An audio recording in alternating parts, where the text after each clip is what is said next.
Day one, Mary Ellen Pleasant. Mary Ellen Pleasant is by far my favorite, the San Franciscan that I admire most. And the story, how I discovered her, is actually pretty cool. So without further ado, let's get started. It was October 31st, 2016. Halloween, right before the presidential election. And I was doing my civic duty, placing phone calls to swing states, and the conversations were getting very stressful. I'll just leave it at that. So I thought, hey, I need a break from this. It's Halloween. Why don't I Google the most haunted place in San Francisco? My Google search led me to the corner of Bush and Octavia, which, if you're familiar with San Francisco, is smack dab in the middle of a neighborhood called Pacific Heights. So growing up in San Francisco, we jokingly referred to Pacific Heights as specific whites. I don't need to do any more clarification. It doesn't make any more sense now that the whole city's been gentrified, but in my head, I'm thinking, okay, hold on. What does the most haunted corner in San Francisco, why is that in Pacific Heights? Like, I knew I had an adventure on my hands. Like, I literally, in my cat onesie that I was wearing because it's Halloween, walked my butt over to the corner of Bush and Octavia, and this is what I found. So I'll never forget when I first got there, I was like, I have to go explore this for myself. So I read the description, won't even get into that because it's much more exciting what I found. But I got there and there was this like courtyard.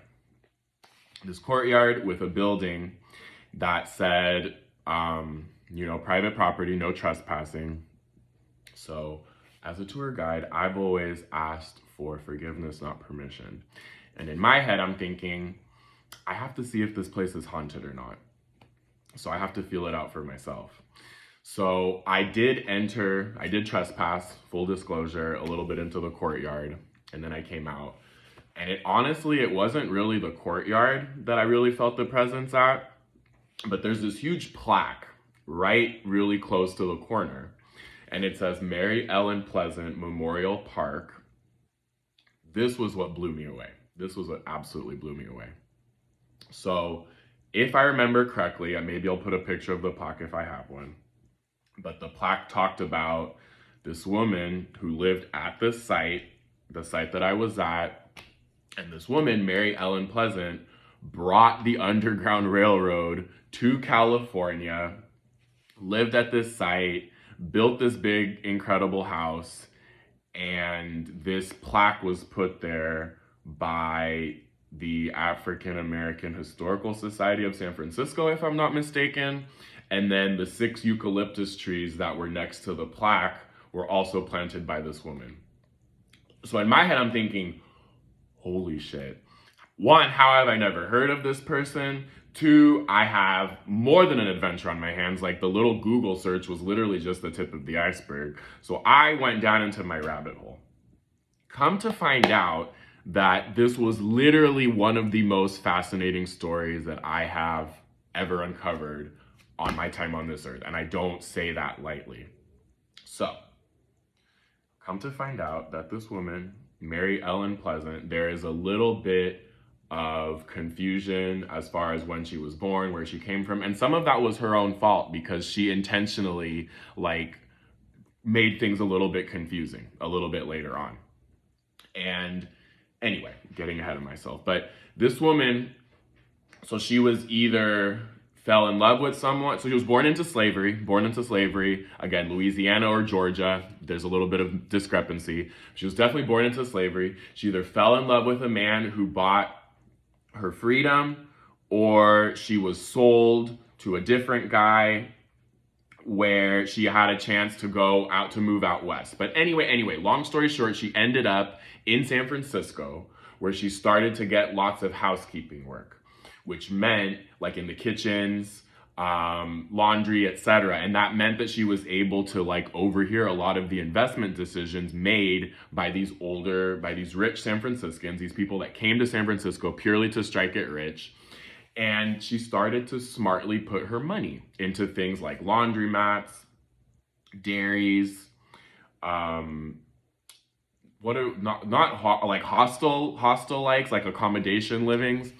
And the thing is, I should have probably already mentioned that she was white passing. So she kind of could move in these different circles that, other black people would not have been able to move in, but she never turned her back on black people. So black people knew that they could go to her to find work, to employment, etc. And she put black people in positions that they had never been in San Francisco before. All these different higher up employment places of employment in a lot of her businesses, right?